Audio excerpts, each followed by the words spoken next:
মুখ্যমন্ত্রী যদি আজকে কোনো কিছু তোয়াক্কা না করে আজকে সরকারি কাজে বাধা দিচ্ছেন, ইডির কাজে বাধা দিচ্ছেন, তাহলে সর্বক্ষেত্রেই আজকে কি হতে পারে বাংলায় সেটা তো বুঝতেই পারছি আমরা। মানে এই ধরনের কাজ করার অবিলম্বে আমরা আজকে আমরা আমরা কেন্দ্রের কাছে অনুরোধ করব যে এই ধরনের কাজে এক্ষুনি ওনাকে যদি গ্রেপ্তার না করা হয়, এটা কিন্তু বাংলার একটা বড় মানে বার্তা যাচ্ছে খুব খারাপ।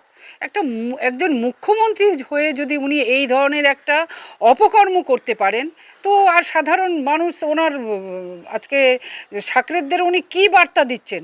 আজকে বাংলার সমস্ত কিছু প্রশাসন কিন্তু ভেঙে পড়বে এতে। আজকের প্রশাসন ভেঙে পড়বে। অলরেডি উনি একজন পুলিশ মন্ত্রী, একজন স্বরাষ্ট্রমন্ত্রী বাংলার হয়ে উনি যেভাবে আজকে প্রশাসনকে চালাচ্ছেন, আজকে প্রশাসনকে তো বলবো আইপ্যাক দ্বারা চালাচ্ছেন। উনি ঠুটো জগন্নাথ হয়ে বসে আছেন। আজকে আইপ্যাকের মতন একটা সংস্থা, একটা বিদেশি সংস্থা আজকে পশ্চিমবঙ্গকে চালাচ্ছে। এটা আজকে আইপ্যাক যে চালাচ্ছে সেটা তো বাংলার মানুষ। কারণ ওই যে প্রতীক জৈনের বাড়িতে আজকে দেখুন, নীল লাল সাদা কোনো ফাইল নিলেন না, কিন্তু উনি কিন্তু ওই মানে টার্গেট সবুজ ফাইলটাই কিন্তু তুলে নিয়ে এলেন। ওই সবুজ ফাইলের মধ্যেই কিন্তু আজকে ওনার এই যে অনুব্রত থেকে, পার্থ থেকে, অপা থেকে, এই যে এদের কুকীর্তি, ওদের কেলেঙ্কারি সমস্ত কিছু তো রয়েছে। তার জন্য তো তারা তো তিহার জেল খেটেই এসেছে। এবারে পরের লাইনে তো রয়েছে ওনার মানে সোনাই সোহাগা ভাইপো।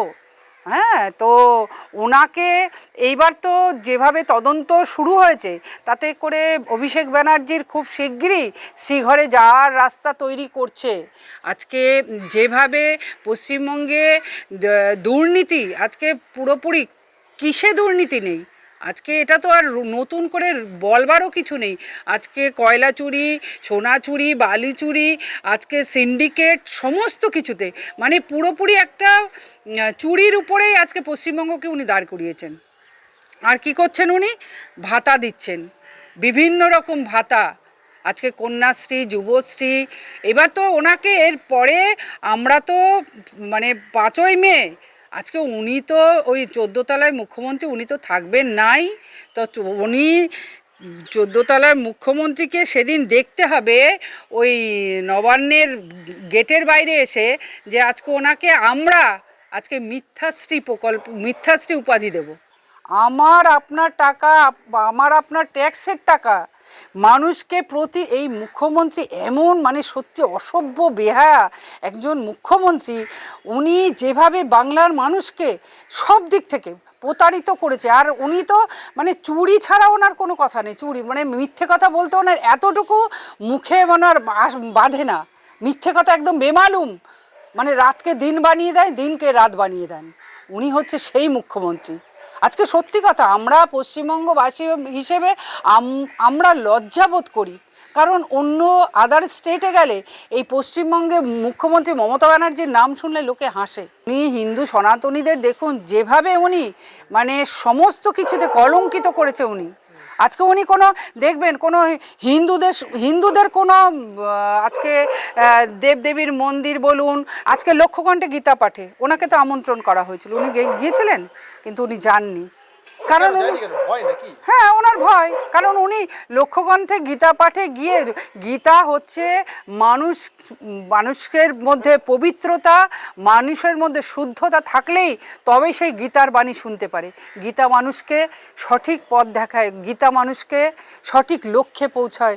তা মিথ্যে কথা বলে গীতাকে ধরা যায় না। কিন্তু উনি যাবেন কিভাবে? উনি যাবেন কোথায় যাবেন? উনি যাবেন হিজাব পরে নামাজ পড়তে, ফুরফুরা শরীফে যাবেন, উনি যাবেন মসজিদে যাবেন, উনি তো এটা করবেন। উনি আজকে আমাদের তো প্রশ্ন, উনি মমতা ব্যানার্জি, উনি আদৌ উনি ব্যানার্জি কিনা এটা আমাদের প্রশ্নচিহ্ন। এ তো আমরা বহুবারই বলেছি। কারণ না হলে একজন সনাতনী যদি ব্রাহ্মণ ঘরের উনি মহিলা হন, তাহলে এইভাবে হিন্দুদের উপরে যেভাবে, হিন্দু সনাতনীদের উপরে যেভাবে প্রতি ক্ষেত্রে আমরা দেখেছি যেভাবে সব মানে হিন্দু আজকে 2024-এ আজকে দুর্গাপুজোর সময় চণ্ডী পাঠ করতে ওই জেহাদিরা বাধা দিয়েছিল।